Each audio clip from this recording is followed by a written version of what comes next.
एक बार फिर से परमेश्वर के पवित्र नाम में आपको मेरे हृदय से जय मसीह की। एक बार फिर से परमेश्वर ने हमें इस सुबह के समय में अवसर दिया है कि हम उसके वचन को सुन सके। परमेश्वर का धन्यवाद दीजिए।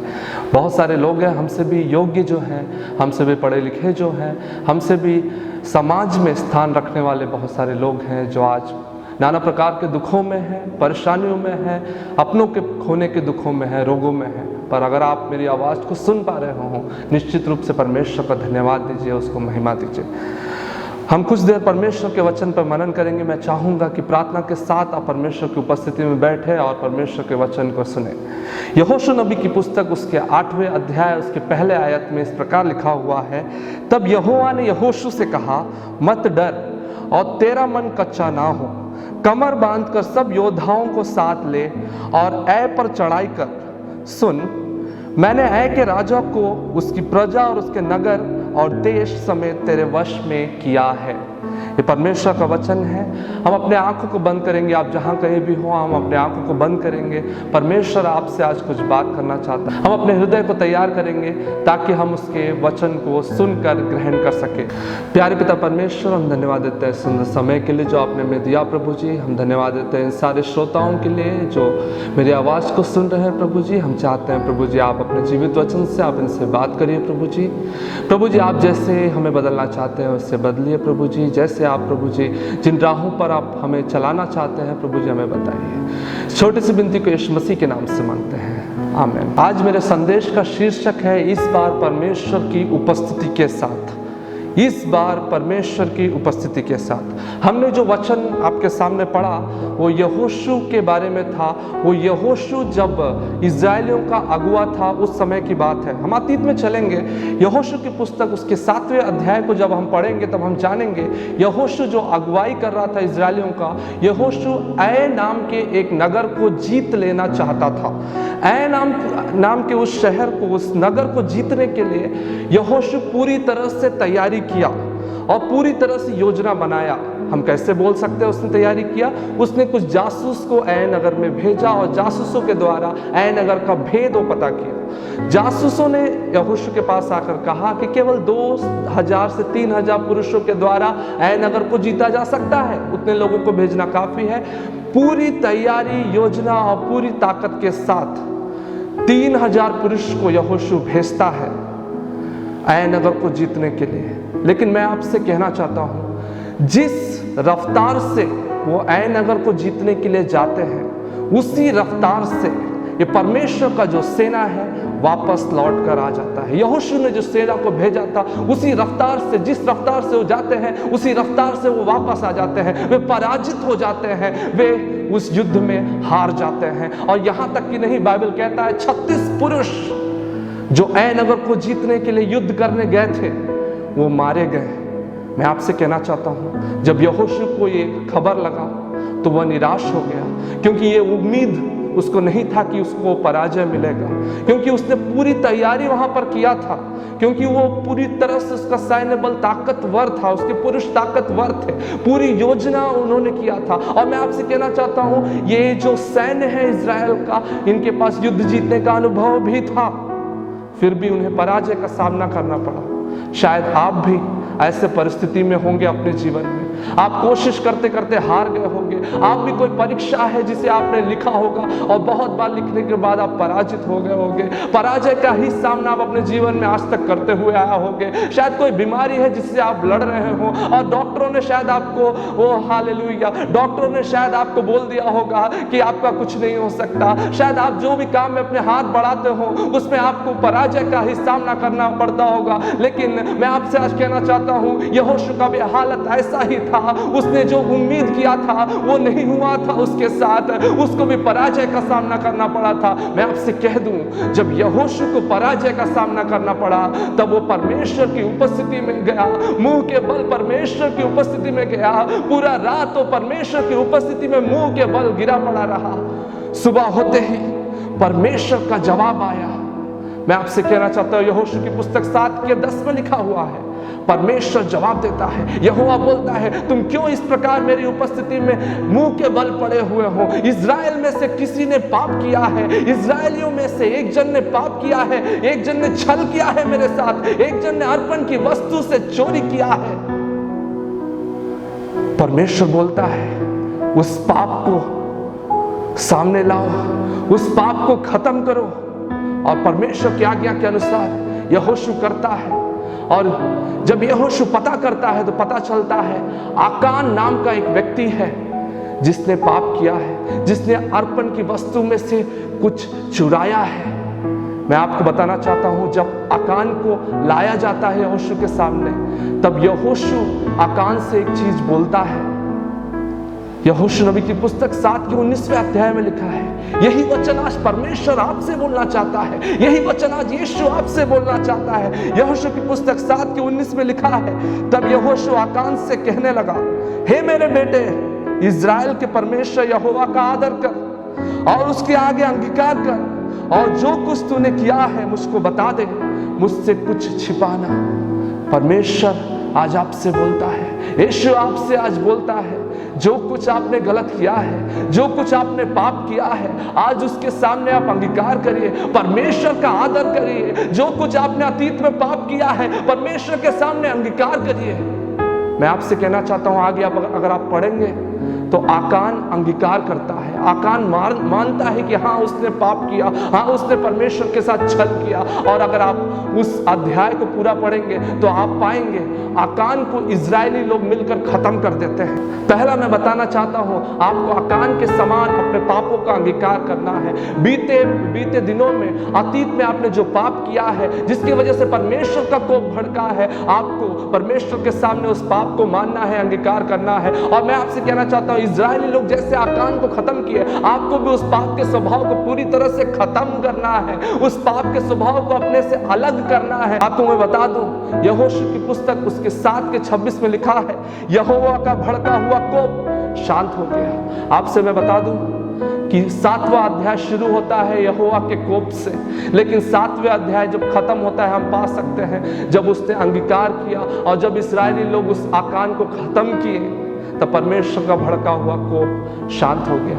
मैं आपसे आज कह दूं, आपको भी यही करने का जरूरत है। अपने जीवन के उस आकान को मारिए, उस पाप का स्वभाव जो आकान बनकर आपके जीवन में खड़ा है, उसको आज खत्म करने का निर्णय लीजिए। परमेश्वर के सामने पश्चाताप करिए और खत्म करिए उसको। परमेश्वर का क्रोध जो भड़का है वो शांत होगा। और वो संभवत है, जैसा परमेश्वर के वचन में लिखा हुआ है, यदि मेरी प्रजा जो मेरी कहलाते हैं, यदि अपनी बुरी चाल से फिरे तो मैं उसके देश को चंगा करूंगा। वो उस वचन में लिखा है, यदि मेरी प्रजा, संभवत है आज उसकी प्रजा पापों में डूबा है, संभवत है परमेश्वर का प्रजा जो उसकी इच्छा को पूरी नहीं कर रहा है, इसके वजह से परमेश्वर का कोप भड़का है, ये महामारी इस दुनिया में फैला हुआ है। आज अंगीकार करिए, पश्चाताप करिए, परमेश्वर के सामने वापस आइए। मैं आपसे आज कहना चाहता हूं, परमेश्वर का कोप शांत होता है। उसके बाद 8वें आयत के पहले आयत में लिखा है, परमेश्वर बोलता है, तुम जाओ युद्ध लड़ो, मैंने तुम्हें वो देश दे दिया है। मैं आपसे कहना चाहता हूं, जिस जगह पर आप पराजित हुए हो,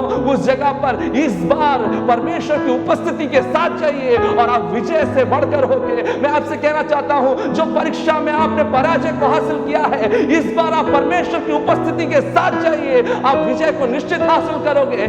इस बार आप उस रोग की स्थिति में परमेश्वर की उपस्थिति के साथ जाइए, आप निश्चित रूप से उस रोग से चंगाई को प्राप्त करोगे। मैं आपसे कहना चाहता हूं, आप कर्जों में डूबे हो, आप जो भी काम में हाथ बढ़ाते हो, आप हार का सामना करते हो, लेकिन इस बार परमेश्वर की उपस्थिति के साथ आगे बढ़िए, आपको परमेश्वर सहायता करेगा। मैं आपसे कहना चाहता हूं, आप नया नियम जब हम पढ़ते हैं, हम पाते हैं पतरस नाम के एक इंसान को, वो मछुआरा था, पूरी रात उसने मेहनत किया और कुछ नहीं पाया। उसके पास अनुभव की कमी नहीं था, उसके पास ताकत की कमी नहीं था, उसके पास योजना का कमी नहीं था, लेकिन फिर भी वो पराजित हुआ। लेकिन जब यीशु ने बोला, जब यीशु का उपस्थिति के पास वो था, जब यीशु ने जो बोला उसने माना, तब वो बहुत सारे मछलियों को पकड़ा। हालेलुया। मैं आपसे कहना चाहता हूं, आप भी सफल होगे इस दुनिया में, आप भी सफल हो सकते हो। लेकिन परमेश्वर की उपस्थिति के साथ। आज मैं आपसे कहना चाहता हूं, जब आप इस संदेश को सुन रहे हो, परमेश्वर की उपस्थिति आपके जीवन में काम कर रहा है। जब आप इस संदेश को सुन रहे हो,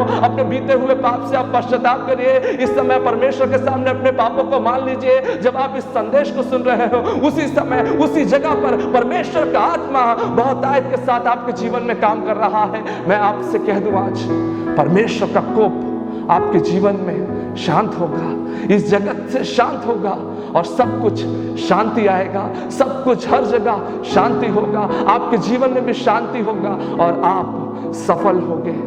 आप सफल होंगे। आइए हम अपने आंखों को बंद करेंगे और कुछ देर हम प्रार्थना करेंगे। जब हम इस प्रार्थना को करते हैं, तब आप अपने पाप को अंगीकार करिए, मन फिराइए, परमेश्वर के पास वापस आइए। हम इस समय उस महान परमेश्वर की उपस्थिति में हैं। मैं आपसे बता दूं, कुछ 1 साल पहले मैं अपने जीवन में पराजय का सामना कर रहा था, बिल्कुल अकेला महसूस कर रहा था। कुछ ऐसे परिस्थिति में मैं पड़ा हुआ था। मैं उस परिस्थिति में परमेश्वर के पास गया, उसकी उपस्थिति में मैं गया और जैसे यहोशू परमेश्वर की उपस्थिति में था, मैं आपसे कहना चाहता हूं, जैसे मूसा ने प्रार्थना किया था, यदि तेरी उपस्थिति मेरे संग नहीं चलेगी तो मैं प्रभु जी आगे नहीं बढ़ूंगा, मैं कहीं नहीं जाऊंगा प्रभु। मैंने भी उस प्रार्थना को किया। उस समय परमेश्वर ने मुझे गीत दिया। उस गीत को मैं आपके सामने गाना चाहूंगा। जब इस गीत को हम गाते हैं, आपके मन में एक ही प्रार्थना होना चाहिए, प्रभु आपकी उपस्थिति मेरे जीवन में रहने पाए, आपकी उपस्थिति मेरे कामों में रहने पाए। मैं कहां जाऊं तेरे बिना प्रभु, मैं कुछ भी नहीं हूं तेरे बिना। ओ शालादाना बाबा बाबा बाबा, तेरी उपस्थिति मेरे साथ चले, तेरी उपस्थिति मेरे साथ चले। मैं कहाँ जाऊं तेरे बिना, कुछ भी नहीं हूँ मैं तेरे बिना। मैं कहाँ जाऊं तेरे बिना, कुछ भी नहीं हूँ मैं तेरे बिना। भर दे आत्मा से, रख तू मुझको साए में। भर दे आत्मा से, रख तू मुझको साए में। मैं कहाँ जाऊं तेरे बिना, कुछ भी नहीं हूँ मैं तेरे बिना। मैं कहाँ जाऊं तेरे बिना, कुछ भी नहीं हूँ मैं तेरे बिना। मैं कहाँ जाऊं तेरे बिना, कुछ भी नहीं हूँ मैं तेरे बिना। प्यारे पिता परमेश्वर, हम चाहते हैं हमारे भी संग्राम में, हमारे भी युद्ध में, हमारे भी कामों में प्रभु जी तू साथ आइए, आप हमारे साथ आइए, आपकी उपस्थिति हमारे साथ आने पाए प्रभु जी। प्रभु जी हम प्रार्थना करते हैं, जगत का कोई हमारा साथ दे ना दे प्रभु जी, पर हम आपकी उपस्थिति को चाहते हैं। जैसे हिरनी जल के लिए कांपती है, वैसे ही हम तेरे लिए तरसते हैं प्रभु जी, आपकी उपस्थिति के लिए तरसते हैं, अपनी उपस्थिति के साथ हमें चलायमान कर प्रभु जी। हम प्रार्थना करते हैं सारे श्रोताओं को, जिसने इस वचन को, आपके वचन को सुना है प्रभु जी, हम चाहते हैं आपकी उपस्थिति इनके साथ चलने पाए और इनके बिगड़े हुए कामों को बनाने पाए, इनको सफल करने पाए प्रभु जी।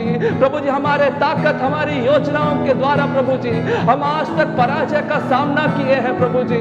प्रभु जी हम प्रार्थना करते हैं प्रभु जी, हम सच्चे दिल से प्रभु जी अपने पापों से फिरते हैं और अंगीकार करते हैं प्रभु जी कि हमने पाप किया है, हमारे अधर्मों को तो क्षमा कर प्रभु जी। और हम प्रार्थना करते हैं प्रभु जी, अपनी उपस्थिति से हमें हमें घेरे रहिए, अपने उपस्थिति से हमें घेरे रहिए।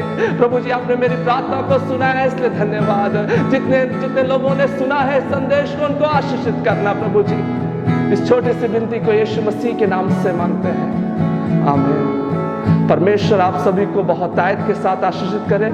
आप जरूर इस वीडियो को शेयर करिएगा अपने दोस्तों के साथ, और परमेश्वर आपको बहुत तायत के साथ आशीषित करे।